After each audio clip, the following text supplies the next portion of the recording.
This is Mother Teresa. She works with the poor in India. Her message goes beyond India and beyond our usual understanding of poverty. She reminds us that we are all poor. And yet in poverty, Teresa and freedom. In the poor, she finds Christ. She thinks everyone can. Everyone, everywhere.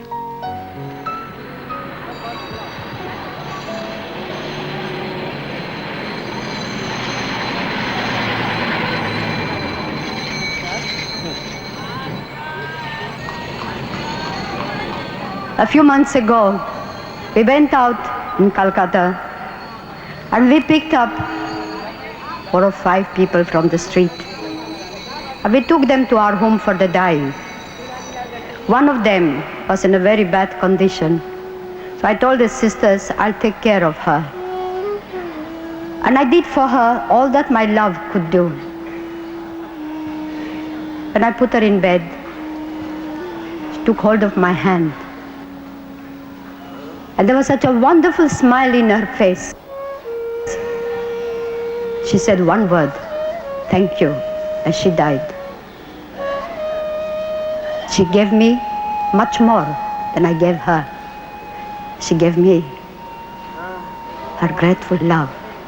And for 1 second, I reflected on looking at her, and I said, what would I have done if I was she? And my answer was, I would have tried to draw some attention to myself. I would have said I'm hungry or I'm cold or I'm dying. But she was so great.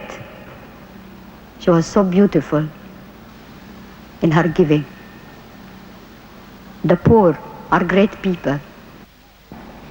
They give us much more than we give to them. We must love them not by feeling pity for them. We must love them because it is Jesus and the distressing disguise of the poor. They are our brothers and sisters. They are our own people. Those lepers, those dying, those hungry, those naked, they are Jesus.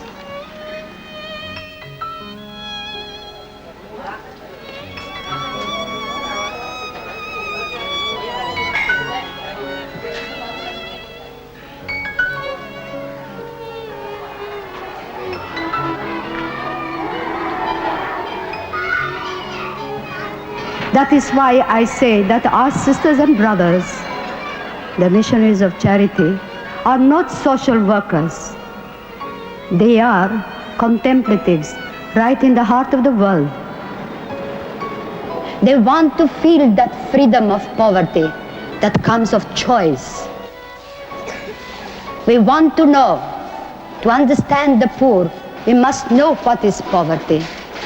And that's why I call it freedom of poverty. We are free to love God, to love Jesus with undivided love, and to love our poor with undivided love.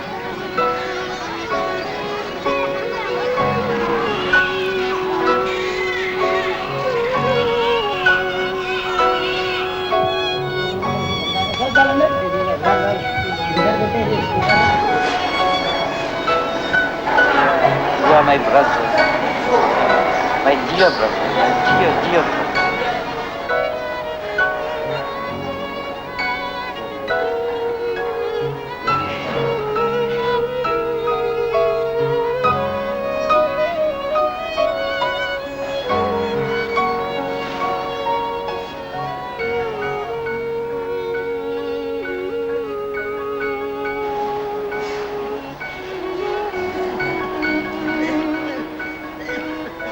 Every day we say this prayer, Dear Jesus, help me to spread thy fragrance everywhere I go.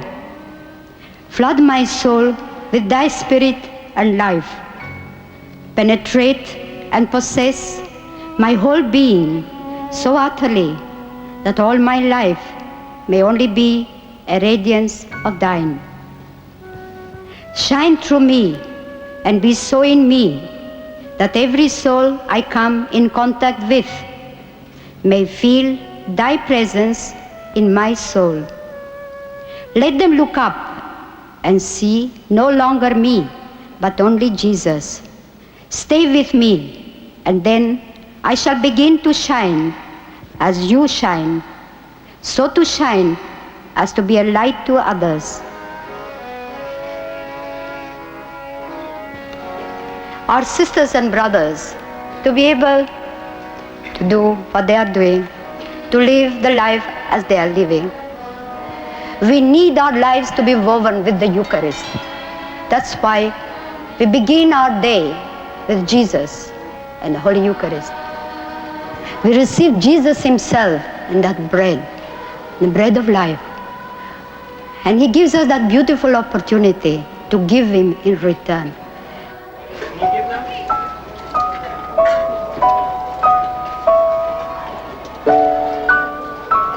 To help us to go to heaven, Christ made it a condition that at the hour of death, you and I, when we come before him, we will be judged on what we have been to the poor. For he said, I was hungry and you gave me to eat. I was hungry not only for bread, but for that understanding love, to be wanted, to be known, to be somebody to somebody. Naked, not only for a piece of cloth, but naked for that human dignity, for that respect. Homelessness, not only for a home made of bricks, but homelessness that comes from that terrible loneliness that our shut-ins, the unwanted, the unloved, go alone on their way. Are we there? Do we know them? Do we see them?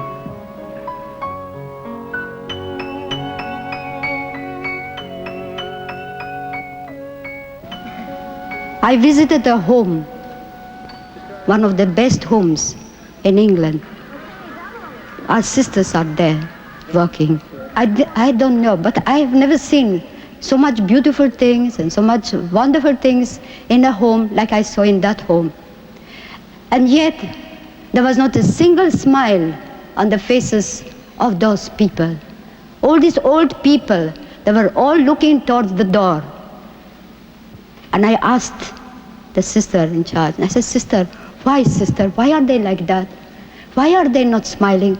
I'm so used to see smiles on people's faces, because I think smile generates smiles, just as love generates love. And then she said, this is every day like that. They're always waiting for somebody to come and visit them. The loneliness is eating them up. And for days after days, they keep on looking. Nobody turns up. That unwantedness is great poverty.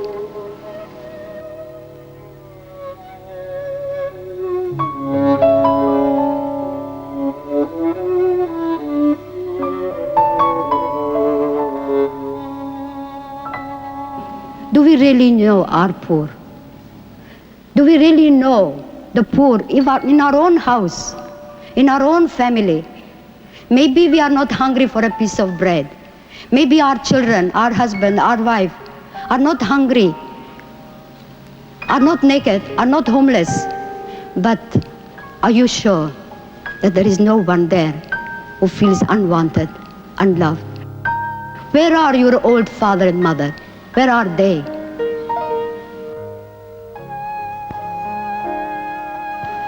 And so, you and I, let us look straight into our own families.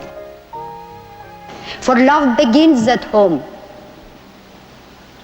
Do we really understand the poverty of Christ? The poverty of our poor in our own home, in our own communities. Never turn your back to the poor. For in turning your back to the poor, you are turning it to Jesus Christ.